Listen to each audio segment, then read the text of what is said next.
positive education in the equine community, if I'm supposed to encourage you all to be positive about yourself, your riding, and your horses, then I have to be positive about the fact that this is what I look like, because I've been trying to track this next interview down all day, and I've literally driven from here to there to here. But this saint of a human has always been beyond generous, beyond kind, is notable for his incredibly kind and supportive personality as a human, as a trainer, instructor, and rider. I bless my poor heart, and I bring you one of my most nerve-wracking and amazing interviews, as it was literally between course walks with the most amazing Boyd Martin. I still can't believe I just did that, and he did that for me. So follow your dreams, folks. Okay, I am with Boyd Martin.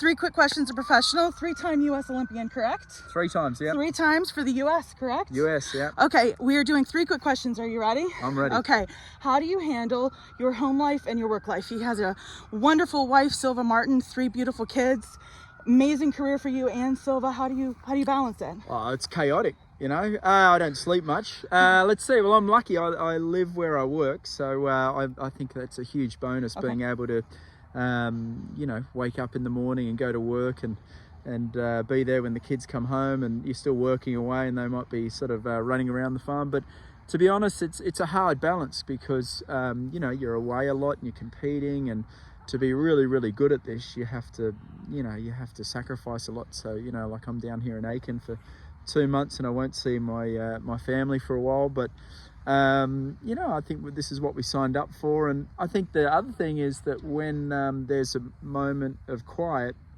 in like November or December, is to really sort of dedicate yourself to being present with your kids. And I don't know, like I think my life's changed a bit now too. Like as soon as I finish riding at sort of 5 o'clock or whatever, then I just transfer over, take the kids to sport. And yeah, I don't know, I think we've got a healthy balance, but it's hard though, because to be very, very good at this, you know, I don't want to say it's selfish, but you've got to be away a lot. Absolutely. And competing and traveling, and you know, I'm missing all my kids' games and stuff like that. But then there's other parents that sit at home and drink a 6-pack of beer and watch TV all night, and they're not really present, you know. So That is very fair. That is so very, I think, because you know. your media shows that you're very present when you're home. Okay. And yeah. we love that. And Yeah. we all love watching, I think, Leo, Leo, ride. yeah. We love that. Yeah. The next question, would you encourage an amateur to stay positive with a setback? Either a physical setback with their horse, or a mental or emotional setback? I know that's a tricky question, but as an eventer, in theory, you've had many.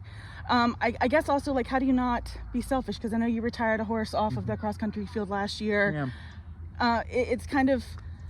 Yeah, I mean, I always find that whenever, I don't know, like you try and stay as level as you can when things are going really, really well, don't get too high, and when things that are a disaster, don't get too low. And I mean, I think it used to sting me a lot when I was younger, you know, and I think maybe now that I'm older, I'm a bit more numb to injuries and setbacks and disappointments. And you know, the alternative is to be sitting on the couch and watching TV and eating ice cream all day. I do that sometimes. Yeah, I know. But what I'm saying is that, Yeah. you know, in a weird kind of way, pressure or disappointment or triumph is a privilege, because you've taken on a sport and a passion that put yourself in a position where it can be really awesome, or it can be heartbreaking. And normal people, or millions and millions of people, don't experience those emotions. So you know, even though it's miserable sometimes, take joy in the fact that you're able to do what you want to do and do what you love, and it's never quite as bad as it seems. And then one last question. Thank you so much. We're going to let you go walk your courses. Do you have any advice for people starting out in the eventing world? Is there anything you think that maybe an amateur or junior is missing that's overlooked?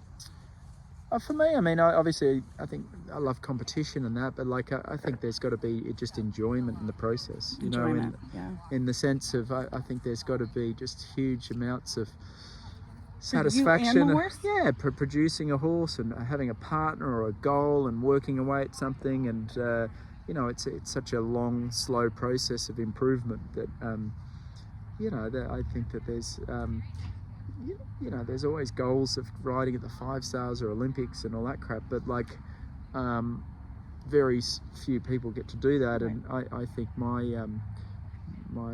enjoyment is just the day-to-day working with the horses and seeing the improvement and building up a partnership with them. And it's a lot of work, and it's hard, and it's frustrating and that, but it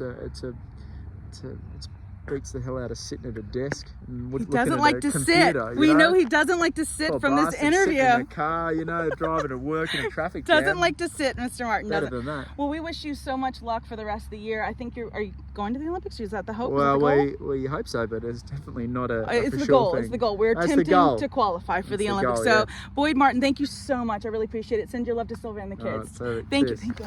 Obviously, our takeaway is Boyd doesn't like to sit, as if anyone who knows him or knows of him would think any different. What I think the takeaway that I got the most is good mindset, understanding who you are, understanding your limits. I cannot thank him enough for being extremely kind. He wanted the sun in the correct direction. He is also way taller than I remember him being at Devon. So not only was I nerve-wracked, yeah, that's him. Not only was I nerve-wracked, but my arm was also giving out, and I ran to meet him. I really thought he'd be in like a whole entourage of people, and instead just there. That's just doing the course. What an incredible human being. I apologize for my lack of professionalism, I guess, during the interview, as I had it in my head for weeks and weeks of what to say. I'm not even sure that I asked the questions I had intended to, but I do think we got something out of our interview with Boyd. We got something out of every interview we've done with our professionals thus far, but as nervous as I am and as kind as he is, I want you all to realize, please, if you want something, even if you don't feel good enough or prepared, just try. It's going to be really hard to take that first step, but I promise you the outcome is a lot better than you think. And plus, when I see him again at Devon next year, the end of 2024, I'm going to look a whole lot better. Plus the lighting there is better.